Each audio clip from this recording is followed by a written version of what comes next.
रविंद्र साहू, तो मुझे कहने की ज़रूरत नहीं कि हिंदुत्व क्या है और हिंदू क्या है। हम लोग खुद सच्चे सनातनी हैं। मैंने माँ नर्मदा जी की पूरी 32 किलोमीटर पैदल परिक्रमा की है। ऐसा हमारा ये कहना है कि हिंदुत्व का एजेंडा मुझे बताने की जरूरत नहीं। हम धार्मिक आयोजन बहुत कर रहे हैं, लोगों को बताने के लिए नहीं कर रहे, हमारे आत्म संतुष्टि के लिए कर रहे हैं कि 43 साल बहुत लंबा समय होता है। नो डाउट बीजेपी का गढ़ है। 43 साल किसी भी सीट पे एक ही परिवार और एक ही पार्टी को जिताना जनता का ये जनादेश रहता है। चुनौती बड़ी है लेकिन नामुमकिन नहीं है। हम चुनाव जीतेंगे और इस बार चमत्कार 2023 में ही करेंगे। कहीं रोड नहीं है, कहीं पानी नहीं है, कहीं नाली नहीं है, बहुत स्थिति खराब है। नगर निगम के अधिकारियों का जो भी हों सब रिश्वत मांगते हैं। नल कनेक्शन की तो बहुत हालत खराब है। मेरे साथ इस वक्त मौजूद हैं रविंद्र साहू झूमरवाला जी, गोविंदपुरा विधानसभा क्षेत्र के संभावित प्रत्याशी हैं कांग्रेस पार्टी से। उन्हीं से हम चर्चा करेंगे कि गोविंदपुरा के विकास की बात करेंगे, गोविंदपुरा में जो बीते सालों के अंदर जो विकास कार्य हुए उस पर बात करेंगे। भ्रष्टाचार के बहुत आरोप लगते हैं गोविंदपुरा विधानसभा पर, उस पर भी बात करेंगे। आइए सीधी बात करते हैं रविंद्र साहू झूमरवाला जी से। नमस्कार, बहुत बहुत स्वागत है सर आपका। आपके हम बहुत आभारी हैं, आपने व्यस्तम समय में से हमें अपना समय दिया। सबसे पहला सवाल, साल 1980 से लगातार गौर परिवार का इस सीट पर कब्जा रहा है, एक बहुत बड़ी चुनौती रही है, बीजेपी का गढ़ माना जाता है गोविंदपुरा विधानसभा, कैसे देखते हैं? देखिए, मेरा ये कहना है कि 43 साल बहुत लंबा समय होता है। नो डाउट बीजेपी का गढ़ है। 43 साल किसी भी सीट पे एक ही परिवार और एक ही पार्टी को जिताना जनता का ये जनादेश रहता है। चुनौती बड़ी है लेकिन नामुमकिन नहीं है। किसी भी चीज़ को असंभव नहीं हो सकता है जीवन में, और परिवर्तन संसार का नियम है।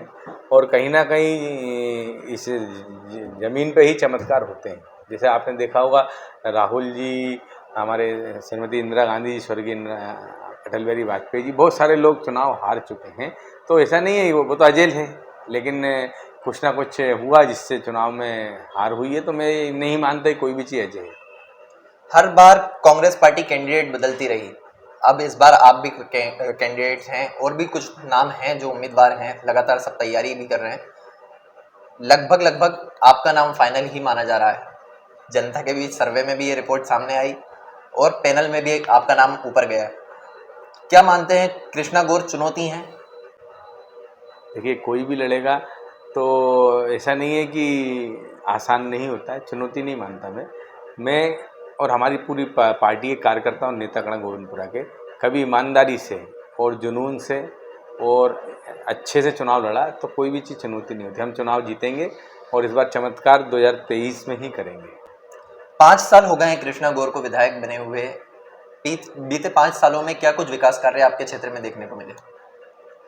5 साल सम्मानीय प्रतिनिधि जनप्रतिनिधि को होगा, उसके पहले महापौर भी थे। तो विकास कार्य की तो ये हालत है कि विकास पोल खोल यात्रा हमने निकाली गोविंदपुरा में। मैं क्षेत्र वाइज गया, मैंने मेरे सोशल मीडिया अकाउंट पे भी बहुत सारा डाला कि कहीं रोड नहीं है, कहीं पानी नहीं है, कहीं नाली नहीं है, बहुत स्थिति खराब है। अभी एक हमारे मित्र मिले थे, मीडिया के ही थे, तो वही कह रहे थे कि यार मैं 3 साल से रोड के लिए परेशान था। अब चुनाव के टाइम आके आपने भूमि पूजन करके थोड़ा सा चुनाव काम चालू करा दिया है। तो 5 साल से तो विकास जीरो था। सड़कों की हालत ख़राब है क्षेत्र में। अभी घबराहट में भाजपा के मुख्यमंत्री जी ने सीएम राय स्कूल की घोषणा की है। 43 साल से कोई स्कूल नहीं है सरकारी। अब आप 43 साल बाद घबराहट, क्योंकि भाजपा पूरे इसी सीट से मुख्यमंत्री भी रह चुके हैं बाबूलाल। हाँ, वही तो। अब थोड़ी सीएम रहना किसी सीट से, उसके बाद महापौर, मंत्री 2 बार, एक साइड मेरे हिसाब से 1 बार गृह मंत्री रहे हैं और 1 बार और मंत्री रहे हैं। टोटल कैबिनेट मंत्री रहे दोनों तीनों बार। तो आप बताइए ना, इतना बड़ा समय, मुख्यमंत्री, मंत्री, महापौर, इतना सब होने के बाद आज क्षेत्र का विकास आप भी घूम रहे हैं। सड़कें नहीं हैं, आप मिनाल जेके रोड जाइए, एक साइड का रोड अब फिर अब चुनाव आया इसलिए काम चालू है। बिजली की ये स्थिति है। खेजड़ा गांव में आप चले जाएंगे, वहाँ पब्लिक इतनी परेशान है।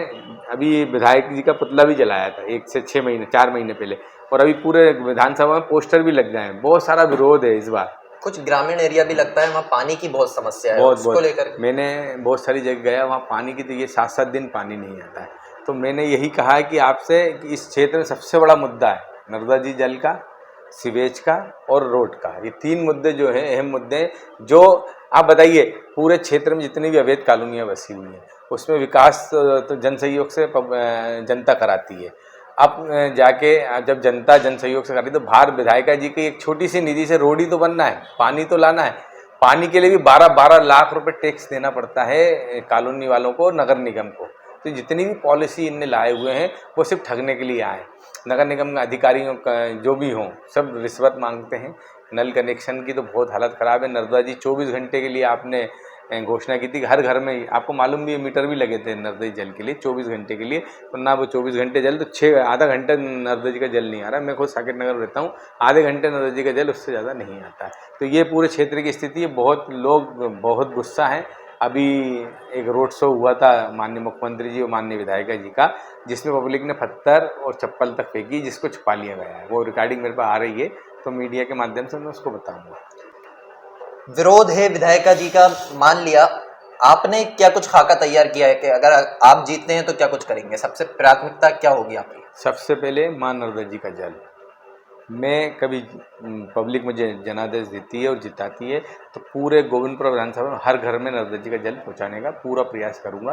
हमारी सरकार बन रही, जैसे कि सभी न्यूज़ चैनल पे सर्वे में आ रहा है, तो कभी मुख्यमंत्री जी कभी क्या कमलनाथ जी मुख्यमंत्री जी बनेंगे और उनके ही नेतृत्व में हम गोविंदपुरा के हर घर में नर्मदा जी का जल ले जाएंगे। सबसे प्राथमिकता नर्मदा जी का जल रहेगा। उसके बाद सड़क और फिर सीवेज का निकासी ही नहीं है कॉलोनियों में। ये स्थिति आप बाट 73 में चले जाए, मैं जाता हूँ पैदल घूमता हूँ, वहाँ तो गाड़ी बड़ी जा ही नहीं सकती, मैं पैदल या बाइक पे घूमता हूँ। लोग रोते हैं कि भैया ये सीवेज का पानी, पूरा गटर का पानी रोडों पे, क्योंकि सीवेज के लिए निकासी नहीं दी गई है। तो ये इंफ्रास्ट्रक्चर की ही बहुत बड़ी गलती रही, क्योंकि आप बताइए ना 43 साल से आप इस क्षेत्र का प्रतिनिधित्व कर रहे हैं, कोई इंफ्रास्ट्रक्चर नहीं है, कुछ भी बना दिया गया है, कुछ भी जिसने जो चाहा वो कर लिया, क्योंकि सब सो रहे नहीं, विकास कुछ नहीं है। क्योंकि सबको मालूम है जो जनप्रतिनिधि है कि हम तो जीत ही रहे हैं। अभी एक कोई कहता है 1 लाख से जीत रहे हैं, कोई 50,000 जीत रहा है। तो इतना घमंड आ चुका है यहाँ पर भाजपा के लोगों को कि वो ये मान के चलते कि वो अजय। लेकिन इस बार परिवर्तन की लहर है पूरे क्षेत्र में, और हमारी पूरी पार्टी मिलके, जिसको भी कांग्रेस पार्टी कैंडिडेट बनाएगी, हम सब मिलके यहाँ परिवर्तन करेंगे। 17 वार्ड आते हैं गोविंदपुरा विधानसभा क्षेत्र में, सिर्फ एक वार्ड पर कांग्रेस का पार्षद है, 16 वार्डों पे बीजेपी के पार्षद हैं। क्या उसका भी असर इस चुनाव में देखने को मिलेगा?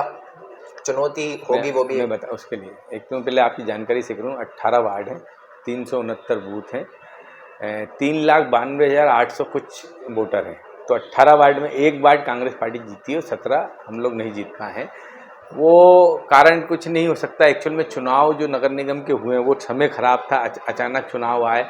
तैयारी एक्चुअल में गोविंदपुरा में कांग्रेस की तैयारी शुरू से रही नहीं है, तो हमने इस समय में बूथ, मंडलम, सेक्टर सब तैयार किए हैं। पिछले नगर निगम का जो ख़राब रिजल्ट आया उसके बाद हमने पूरे बूथ बनाए हैं, मंडलम बनाए हैं, सेक्टर बनाए हैं, ब्लॉक बनाए हैं, और बूथ पे भी टीम तैयार की है। तो जो नगर निगम का रिजल्ट ख़राब रहा है, मुझे उम्मीद है कि गोविंदपुरा विधानसभा के चुनाव में ऐसा नहीं होगा, क्योंकि हमने उस 1 साल में फिर जिसे हम लोगों को लगा कि बहुत सारा स्थिति खराब है, तो हमने इसको तैयारी को नए तरीके से पूरी टीम के साथ बैठ के मीटिंग करी और नए तरीके से तैयारी की। पिछली बार यहाँ जो कैंडिडेट थे गिरीश शर्मा जी, वो भी अब छोड़ करके भाजपा में चले गए हैं, तो उसका भी कुछ असर देखने को मिलेगा इस विधानसभा क्षेत्र में? जरूर हमारे साथी रहे हैं, 2 बार पार्षद भी रहे और विधानसभा लड़े हैं। असर कुछ नहीं रहेगा, भाई हैं हमारे। कांग्रेस पार्टी हो या भाजपा, लोग आते जाते रहते हैं, किसी के जाने नहीं जाने से कोई फ़र्क नहीं पड़ता। लेकिन ठीक है, वो उनका सोचना था, वो चले गए, उसमें मुझे लगता नहीं कोई ज़्यादा दिक्कत होगी। भारतीय जनता पार्टी एक हिंदुत्व के एजेंडे को लेकर बहुत तेज काम करती है, गोविंदपुरा विधानसभा में उसका क्या असर देखते हैं? देखिए, गोविंदपुरा विधानसभा हो या पूरे मध्य प्रदेश या देश, ये तो दूसरी पार्टी का एजेंडा है। मैं जैसे आज खुद रविंद्र साहू, तो मुझे कहने की ज़रूरत नहीं कि हिंदुत्व क्या है और हिंदू क्या है। हम लोग खुद सच्चे सनातनी हैं।